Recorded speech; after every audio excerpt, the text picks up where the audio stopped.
عن ذکر اللہ و اقام الصلاۃ و ایتاء الزکوٰۃ۔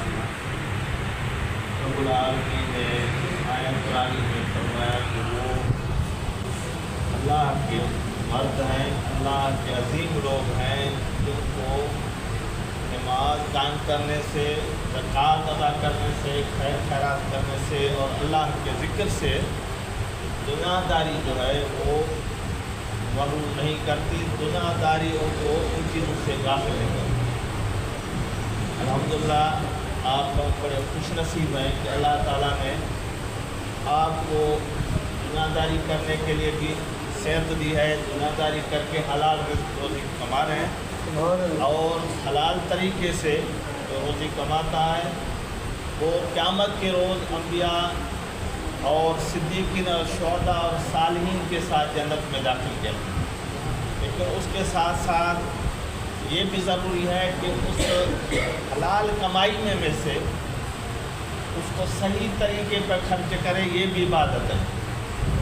اپنے اوپر خرچ کرے، جائز ضروریات میں، اولاد پر کرے، بیوی بچوں پر کرے، والدین پر کرے، اللہ کی راہ میں کرے، یہ سب صدقہ ہے۔ تو الحمدللہ نبی علیہ السلام نے فرمایا کہ تم صدقہ کرتے رہا کرو۔ تو کسی نے عرض کیا حضور ہم بہت مسکین ہیں، ہم صدقہ کرنے کی پوزیشن میں نہیں ہیں، اس عادت سے ہم غریب سے آباد رہ گئے۔ آپ صلی اللہ علیہ وسلم نے فرمایا نہیں، اللہ نے آپ کو صحت دی ہے، آپ محنت کریں اور جو آپ کمائیں، اگر 1 روپیہ کمایا ہے اپنے اوپر خرچ کرو گے صدقے کا ثواب۔ سبحان اللہ۔ اگر 2 روپیہ آپ کے پاس ہیں تو دوسرا روپیہ اپنی بیگم پہ خرچ کرو تو صدقے کا ثواب۔ سبحان اللہ۔ اگر آپ کے پاس 3 درہم ہیں تو 1 درہم اپنے بال بچوں پہ خرچ کرو، اولاد پہ خرچ کرو تو صدقے کا ثواب۔ اللہ۔ اگر 4 درہم ہیں، 4تھا درہم آپ اپنے والدین قریبین پہ خرچ کرو تو صدقے کا ثواب۔ اگر 5 درہم ہیں آپ کے پاس تو 5واں درہم جہیں آپ مطمئن ہوں وہاں راہ خدا میں خرچ کرو، جو مسجد کی تعمیر ہے، مدرسے کی تعمیر ہے، یا کسی غریب مسکین کی یا کسی بیوہ عورت کی، کسی یتیم کی ضرورت میں خرچ کرنا ہے، یہ بھی سب۔ لیکن یہ یاد رکھو کہ آپ کا اور ہمارا دل دماغ یہ فیصلہ کر رہا ہے کہ بھائی جو نفلی صدقے خیرات میں اللہ کی راہ میں جو ہم خرچ کریں گے اس کا ثواب اپنے اوپر، اپنے بال بچوں کے اوپر خرچ کرنے سے ثواب زیادہ ہوگا۔ آپ صلی اللہ علیہ وسلم نے صحابہ سے سوال فرمایا کہ بتاؤ کہ سب سے زیادہ ثواب کون سے صدقے میں ہے؟ تو صحابہ نے کہا یا رسول اللہ راہ خدا میں خرچ کیا جائے۔ فرضی صدقہ یا صدقہ فطر یا زکوٰۃ یا قربانی، اس کی تو کوئی مثال ہی نہیں ہے، اس کے برابر تو ثواب ہو ہی نہیں سکتا۔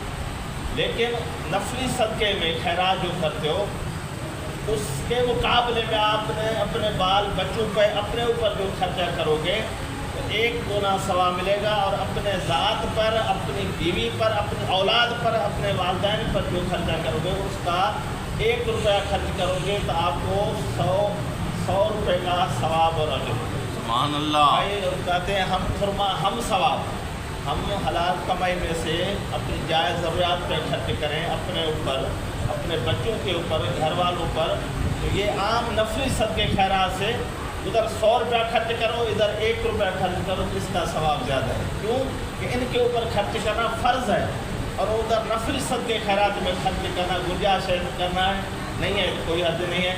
اور اس وجہ سے اپنے حلال کمائی میں سے آدمی دل کھول کے اپنی جائز ضروریات پر خرچ کرے، اپنے گھر والوں پر خرچ کرے، اس کا ثواب بے تحاشا، بے انتہا۔ سبحان اللہ۔ اللہ تعالیٰ آپ پر ہم سب کو توفیق عمل عطا فرمائے، حلال کمانے کی بھی توفیق دے، ان کے ساتھ اللہ کے فرائض بھی ادا کرنے کی توفیق دے۔ نماز کے بعد اہم فریضہ ہے حلال روزی کمانا۔ نماز پڑھ کے آپ مسجد سے باہر نکلنا ہے، آپ حکم ہے فَإِذَا قُضِيَتِ الصَّلَاةُ فَانتَشِرُوا فِي الْأَرْضِ وَابْتَغُوا مِن فَضْلِ اللَّهِ۔ نماز سے فارغ ہو جاؤ، مسجد سے نکلو، اللہ فرما رہا ہے، زمین میں پھیل جاؤ، اللہ سے اللہ کا فضل یعنی رزق کی تلاش کرو۔ تو یہاں مسجد میں ہو پھر بھی آپ کو ثواب اور عبادت، اگر اپنی دکان میں ہو یا کاروبار میں ہو یا تجارت میں ہو تو وہاں بھی آپ کو وہی نماز والا ثواب ملے گا جو جیسا کہ آپ نماز پڑھ رہے ہیں۔ انتظار صلاۃ من الصلاۃ، نماز کا انتظار بھی نماز ہی ہے۔ تو اچھا ایک مجھے مسئلہ یاد آ گیا کہ ایک صحابی نے ایک دکان کھولی، 2-3 دن کے بعد اسے بند کر لی، تو پوچھا گیا آپ نے کھولی ناکام گیا کہ کھانے میں تو کامیاب گیا، کیوں بند کی؟ کہا کہ ایک میرے پاس